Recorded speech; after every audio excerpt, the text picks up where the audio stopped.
narito ang isang marangyang tahanan sa Toronto, Canada na nababalot sa malamig na katahimikan.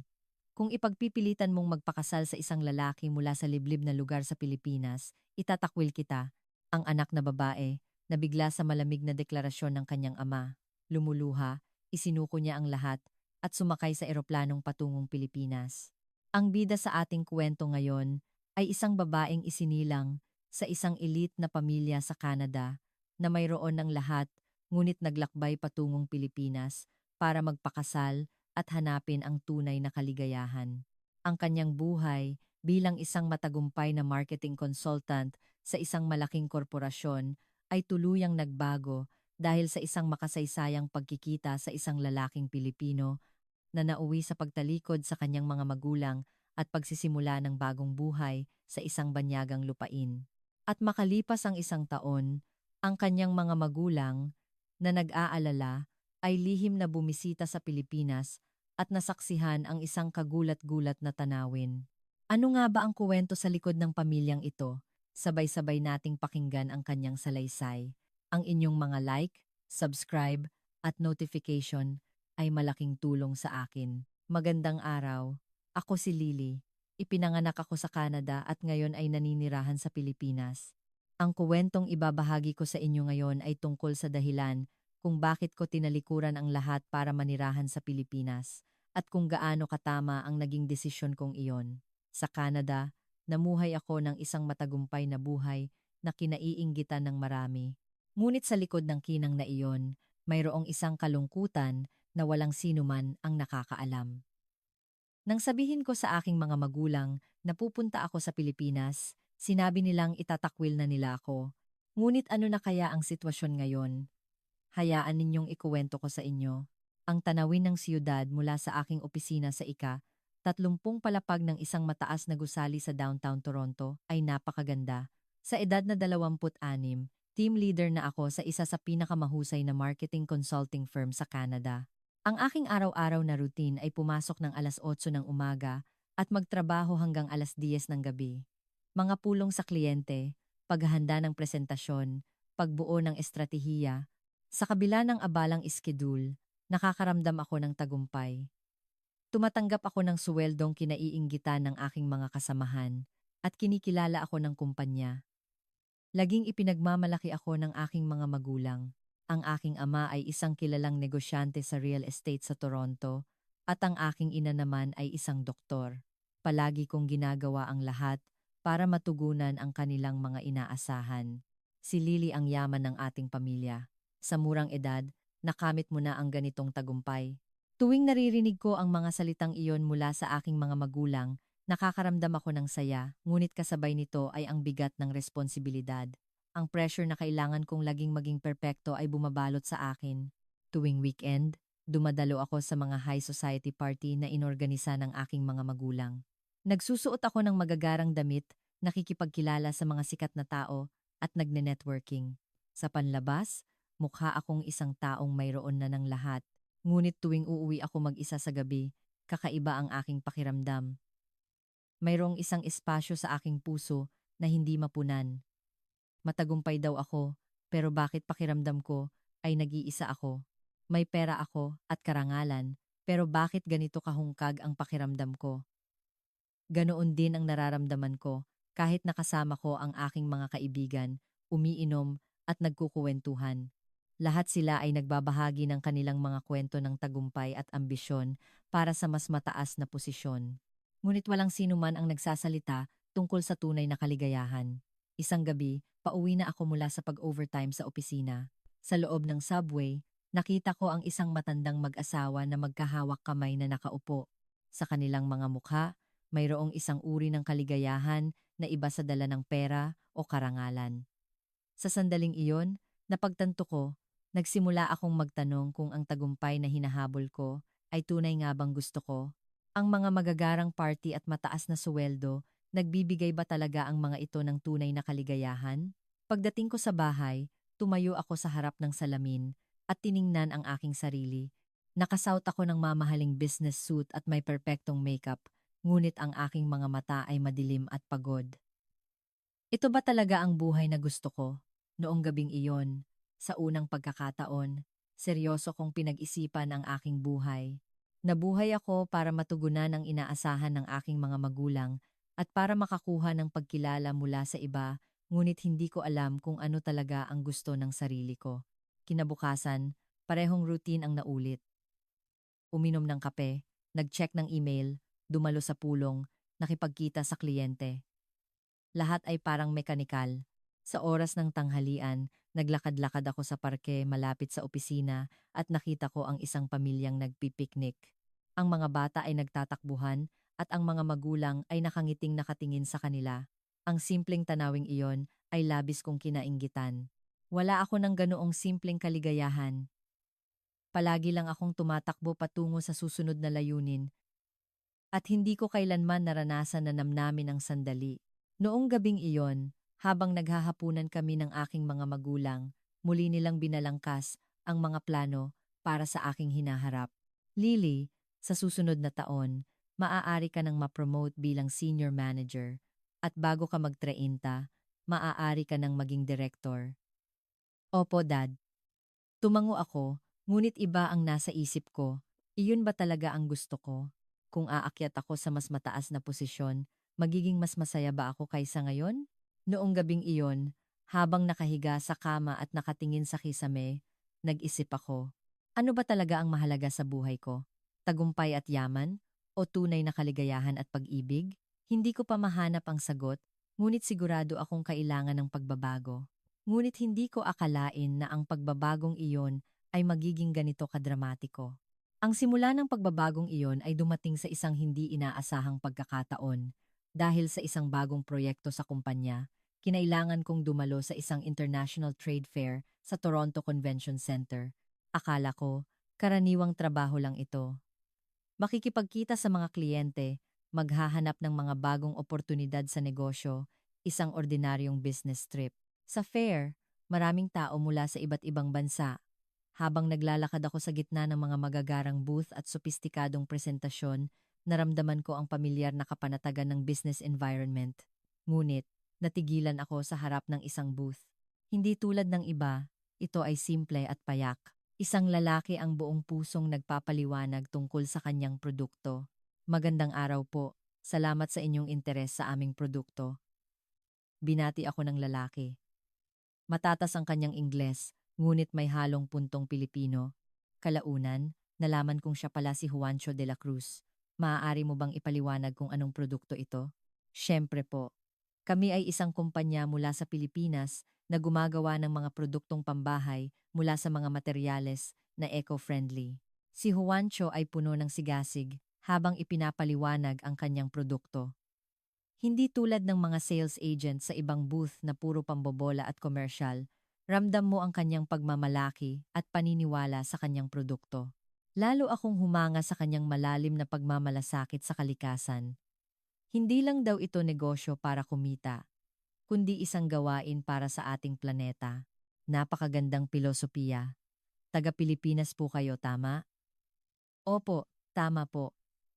Mula po ako sa isang maliit na bayan sa Pilipinas. Isang maliit na bayan? Hindi sa Maynila? Hindi po. Mas maliit po kaysa sa Maynila, pero malinis ang hangin at mababait ang mga tao. Ang Pilipinas na inilalarawan ni Juancho ay iba sa aking pagkakakilala.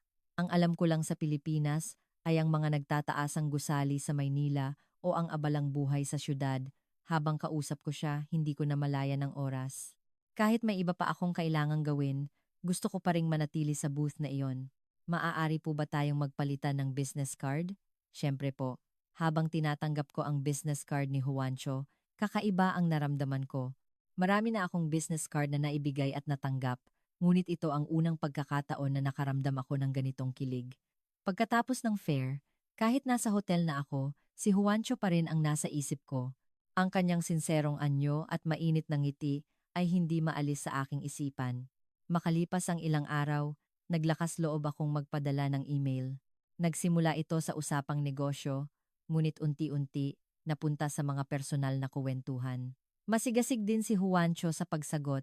Masaya niyang ikinukuwento ang pang-araw-araw na buhay at kultura sa Pilipinas at nagtatanong din siya tungkol sa aking buhay sa Canada. Ang email ay nauwi sa social media at ang social media ay nauwi sa video call. Dahil sa time difference, madalas kaming nag-uusap sa madaling araw o hating gabi, ngunit ang mga oras na iyon ang pinakamasayang bahagi ng aking araw. Habang kausap ko si Juancho, sa unang pagkakataon, na ipakita ko ang tunay kong sarili. Hindi bilang isang perpektong marketing consultant, kundi bilang isang ordinaryong babae na minsan ay nalulungkot at nag-iisa. Lily, sa tingin ko, isa kang napakatapat at mabuting tao. Noong una kitang makita sa fair, naramdaman ko nang mayroon kang kakaiba kumpara sa iba. Talaga? Sa anong paraan? Ang iba kasi, puro negosyo lang ang pinag-uusapan. Pero ikaw, Lily, ipinakita mo ang tunay na interes sa produkto at sa aming pilosopiya. Nang marinig ko ang mga salitang iyon mula kay Juancho, uminit ang aking puso. Ito ang pakiramdam na mayroong isang taong nakakaunawa sa iyong tunay na pagkatao. Sa loob ng ilang buwan na pag-uusap namin, lalo kaming naging malapit sa isa't isa. Naiintindihan ni Juancho ang kahungkagan na nararamdaman ko sa Canada at ako naman ay sumasang-ayon sa kanyang mga pangarap at pilosopiya. Sana makabisita ka sa Pilipinas balang araw. Gusto kong ipakita sa iyo ang lugar kung saan ako nakatira. Talaga? Gusto ko talagang pumunta diyan balang araw. Noong una, akala ko ay simpleng biyahe lang iyon. Ngunit hindi ko alam na ang mga salitang iyon ang babago sa takbo ng aking buhay. Isang araw, biglang nagsalita si Juancho sa seryosong tono. Lily, may mahalaga akong sasabihin sa iyo. Ano iyon? Gusto kita, Lily. Hindi lang bilang kaibigan, kundi bilang isang babae. Sa sandaling iyon, bumilis ang tibok ng aking puso. Mayroon din akong espesyal na nararamdaman para sa kanya, ngunit nang marinig ko ang kanyang pag-amin, kinabahan ako. Gusto rin kita, Juancho. At ganoon nagsimula ang aming relasyon. Malayo man kami sa isa't isa, ang aming mga puso ay magkalapit. 6 na buwan na kaming magkasintahan, nang sa wakas ay nagkaroon ako ng pagkakataong bumisita sa Pilipinas. Kumuha ako ng bakasyon sa trabaho at nagplano ng 2 linggong pananatili. Ang kilig na naramdaman ko nang makita ko si Juancho sa NAIA ay hindi ko malilimutan hanggang ngayon. Ang taong nakikita ko lang sa video call ay nasa harap ko na, parang panaginip. Lily, totoo bang nandito ka na? Oo, nandito na talaga ako. Mahigpit naming niyakap ang isa't isa, puno ng saya. Ang lahat ng pangungulila ay biglang nawala. Ang lugar ni Juancho ay isang maliit na bayan, mga 2 oras na biyahe ng bus mula sa Maynila. Noong una, nabigla ako sa sobrang tahimik at payapa, ngunit habang tumatagal, nagustuhan ko ang kapanatagan nito. Para sa akin na sanay sa abalang buhay sa Toronto, ito ay isang bagong karanasan. Paggising sa umaga, huni ng ibon ang maririnig, at sa gabi, mga bituin ang makikita. Ang pamilya ni Juancho ay napakainit ng pagtanggap sa akin. Lalo na ang kanyang ina, si Nanay Elena, na namangha dahil taga-Canada ako, ngunit inalagaan ako na parang tunay na anak. Lily, anak, nakakakain ka ba ng pagkaing Pilipino?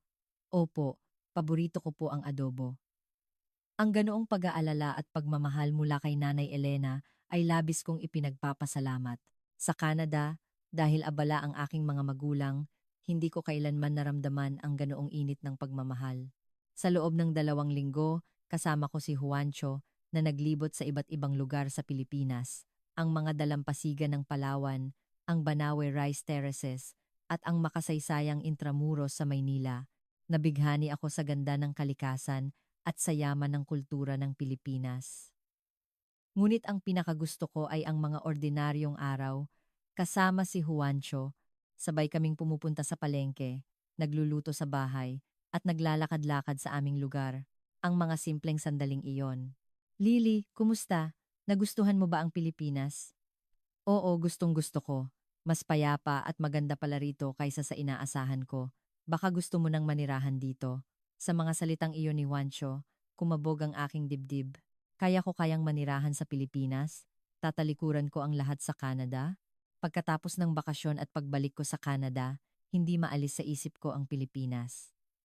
Ang kulay abong langit at malamig na hangin sa Toronto ay parang mas malungkot kaysa dati. Habang nagtatrabaho sa opisina, palaging bumabalik ang mga alaala ko sa Pilipinas.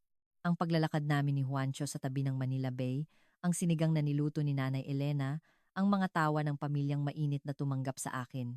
Isang araw, nakatanggap ako ng hindi inaasahang tawag mula kay Juancho. Lily, mayroon akong napakahalagang sasabihin. Ano iyon? Lily, gusto kitang pakasalan. Sa biglaang proposal, natulala ako. Mahal ko siya, oo, ngunit ang pagpapakasal ay isang napakalaking desisyon, Juancho. Lily, noong nasa Pilipinas ka, nakita kong napakasaya mo. At ako, pinakamasaya ako kapag kasama kita. Ako rin, pinakamasaya ako kapag kasama ko siya. Ngunit ang pagpapakasal ay hindi isang bagay na maaaring pagdesisyonan base sa emosyon lamang. Kaya ko kayang manirahan sa Pilipinas. Hindi ako gaanong marunong magtagalog at iba ang kultura. Huwag kang mag-alala, tutulungan kita. At saka, si Lily ay napakatalino at madaling maka-adjust. Ilang araw akong nag-isip ng malalim. Ang iwanan ang matagumpay na buhay sa Canada at lumipat sa isang banyagang bansa. Tama ba itong desisyon? Ngunit sa huli, buo na ang aking isip. Kasama si Juancho, parang kaya kong harapin ang lahat. Sige, payag ako. Magpakasal tayo. Talaga? Sobrang saya ko. Ang kanyang kagalakan ay ramdam na ramdam ko, kahit sa kabilang panig ng screen. Naging masaya na rin ako. Ngayon, ang pinakamahirap na bahagi ang natitira, ang sabihing ito sa aking mga magulang. Noong araw na sasabihin ko sa aking mga magulang ang tungkol sa aming kasal ni Juancho, buong araw akong kinakabahan. Sa hapagkainan, maingat kong sinimulan ang usapan. Dad, Mom, may mahalaga po akong sasabihin. Biglang sumaya ang mukha ng aking mga magulang. Marahil ay inakala nilang magpapakasal ako sa isang lalaki mula sa isang mayamang pamilya sa Canada. Talaga? Kanino? Anong pamilya niya? Isa po siyang Pilipino. Biglang nagbago ang kanilang ekspresyon. Lalo na ang mukha ng aking ama, naging seryoso. Pilipino? Lily? Nagbibiro ka ba? Hindi po. Seryoso po ako. Siya si Juancho de la Cruz at napakabuti niyang tao. Nag-aalalang nagtanong ang aking ina. Lily, anak, alam mo ba kung anong klasing bansa ang Pilipinas? Isa pa lang itong developing country at delikado roon. Ma'am, ang Pilipinas ay isang maunlad na bansa na at hindi po ito delikado. Ngunit ayaw maniwala ng aking mga magulang sa aking sinasabi. Lalo na ang aking ama, nagsimula na siyang magalit. Lily, mag-isip ka nga. Tatalikuran mo ang lahat ng pinaghirapan mo para lang pumunta sa malayong lugar na iyon? Opo. Gusto kong magsimula ng bagong buhay kasama si Juancho. Kalokohan. Mayroon kang matagumpay na buhay dito. Bakit mo ito isusuko? Dad, hindi po ako masaya ngayon. Sa labas, mukha akong matagumpay, pero sa loob, hungkag ang pakiramdam ko. Pansamantala lang yan. Lilipas din yan. Hindi po. Kapag kasama ko si Juancho, doon ko lang nararamdaman ang tunay na kaligayahan. Ito ang unang pagkakataon na naramdaman ko ito. Nag-aalalang nagsalita rin ang aking ina. Lily, anak, hindi sapat ang pag-ibig para mabuhay. Iba ang kultura, iba ang wika. Paano ka mabubuhay doon? At tutulungan ako ni Juancho. Hindi yan ang punto. Anong trabaho ang gagawin mo roon? Dito, mayroon kang magandang career. Maghahanap po ako ng bagong trabaho. Marami ring oportunidad sa Pilipinas. Lalong nagalit ang aking ama. Lily, ito ay isang malaking kalokohan. Itatapon mo lahat ng edukasyon at karanasan mo para lang pumunta sa liblib na lugar na yan? Hindi po ito liblib na lugar. Napakagandang lugar po roon. Magandang lugar? Anong gagawin mo roon? Magsasaka? Nasaktan ako sa mga salita ng aking ama na puno ng prejudice para niyang iniinsulto si Juancho at ang kanyang pamilya. Dad, hindi niyo po dapat sinasabi yan. Si Juancho ay isang napakabuting tao at ang Pilipinas ay hindi tulad ng iniisip ninyo. Lily, wala ka pang alam sa mundo. Baka ginagamit ka lang ng lalaking yan. Hindi po ganoong tao si Juancho. mahal na mahal niya ako.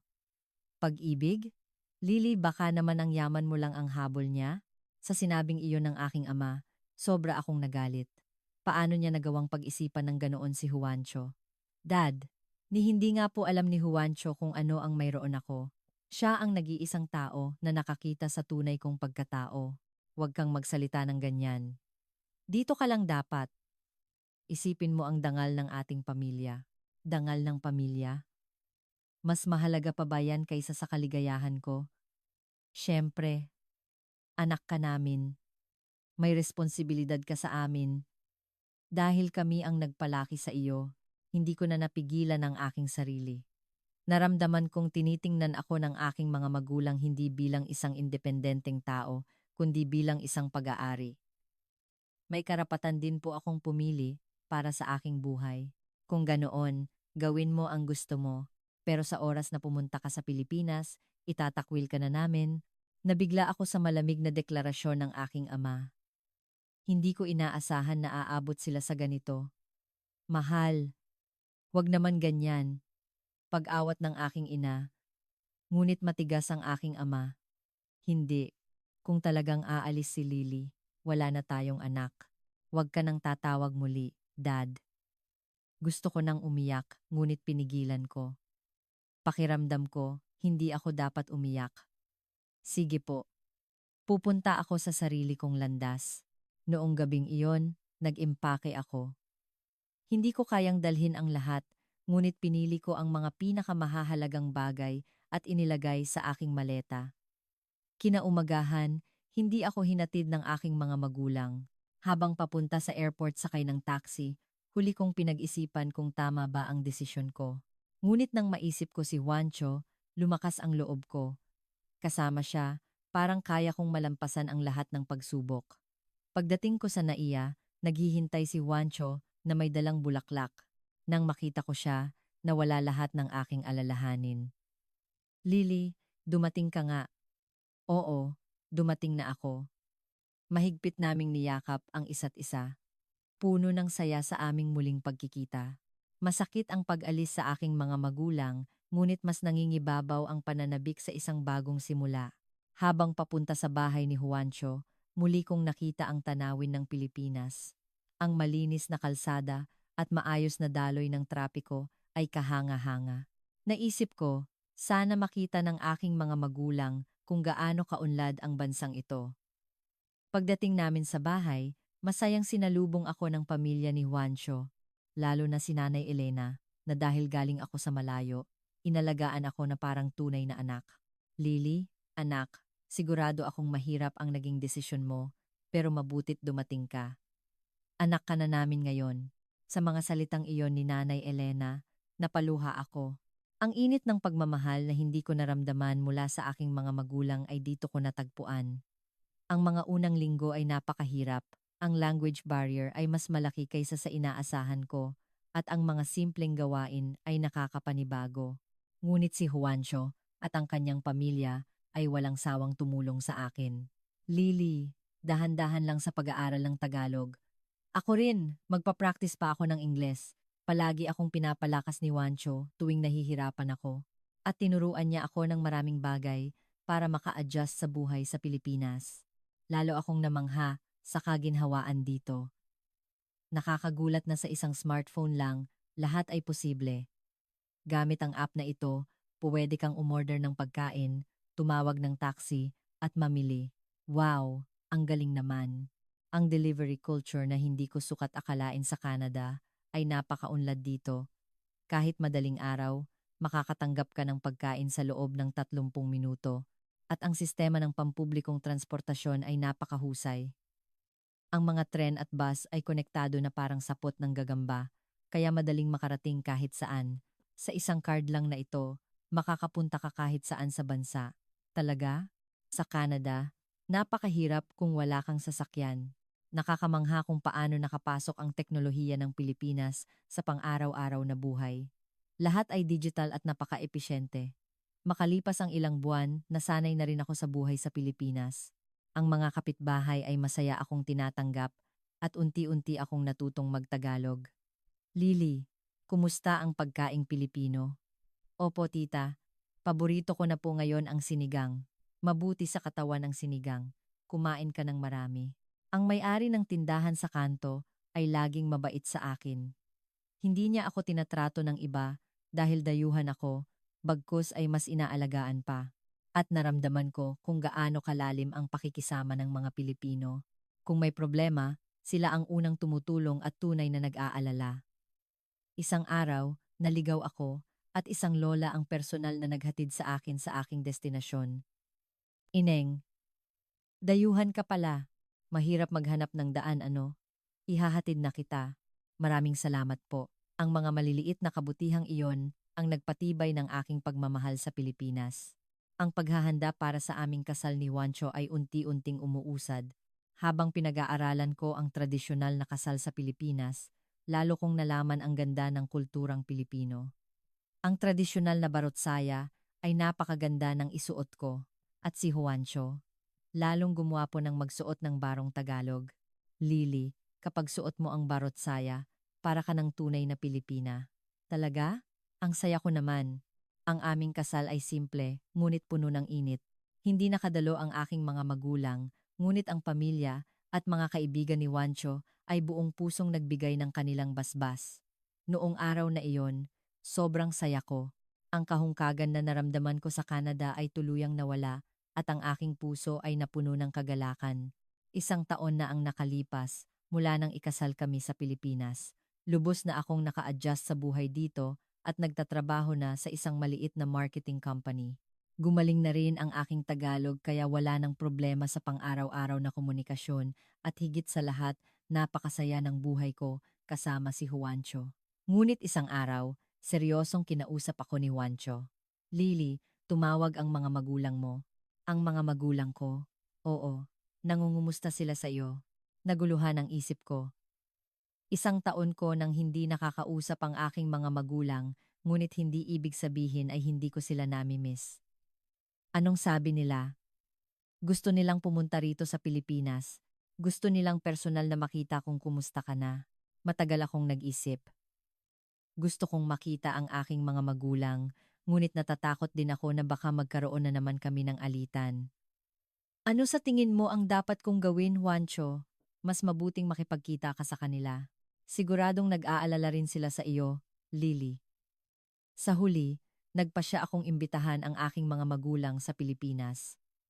Isang taon kaming hindi nagkita, kaya kinakabahan ako ngunit sabik din. Nang salubungin ko ang aking mga magulang sa NAIA, matagal ko na silang hindi nakita. Mukhang nagulat din sila nang makita ako. Lily, anak, mom, mahigpit naming niyakap ang isa't isa, puno ng saya. Maging ang aking ama, kahit na awkward noong una, iba na ang tingin sa akin. Malaki ang ipinagbago mo. Saan po? Mas masaya ang itsura mo. Mukha kang mas maligaya kaysa dati. Nagulat ang aking mga magulang nang makita ang apartment na tinitirhan namin, mas malinis at moderno, ito kaysa sa kanilang inaasahan. Lily, dito ka nakatira? Opo. Kumusta po? Ayos lang, 'di ba? Ibang-iba sa inaasahan ko. Napakaganda. Namangha rin ang aking ina habang nililibot ang bahay. Napakalinis at mukhang maginhawa. Ang mga ganitong pasilidad ay bihira kahit sa Canada. At lalo silang nagulat nang makilala nila si Juancho. Taliwas sa kanilang inaasahan, si Juancho ay napakagalang at matalino. Magandang araw po. Ako po si Juancho, asawa ni Lily. Nagulat ang aking mga magulang nang magsalita si Juancho sa matatas na Ingles. Ang galing mong mag-Ingles. Nag-major po ako sa English noong kolehiyo at mas lalo po akong nag-practice habang kausap si Lily. Habang kausap ng aking ama si Juancho, unti-unti siyang bumubukas palad. Sa loob ng isang linggong pananatili ng aking mga magulang, sama-sama kaming naglibot sa iba't ibang lugar. Ang kanilang reaksyon ay talagang nakakagulat. Ang una naming pinuntahan ay ang Maynila, sumakay kami ng tren at nilibot ang sentro. Namangha sila sa sistema ng pampublikong transportasyon.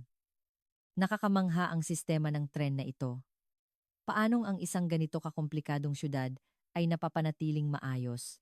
Dad, Napakaunlad po ng teknolohiya dito sa Pilipinas at lalo silang namangha nang makita nilang ginagamit ko ang aking smartphone para hanapin ang ruta ng tren at alamin ang real-time na oras ng dating. Ang ganitong teknolohiya ay bihira kahit sa Canada. Tunay na maunlad na bansa. Ganoon din noong namili kami sa isang modernong mall. Sa lahat ng tindahan, maaaring magbayad gamit ang card at kahit sa smartphone ay puwede. Kahit walang cash, lahat ay posible. Opo, napakadali po. Sa gabi, pumunta kami sa Manila Bay para panoorin ang paglubog ng araw at ang city lights. Habang pinagmamasdan ang magandang tanawin ng Maynila, labis silang humanga. Wow! Napakagandang syudad pala nito.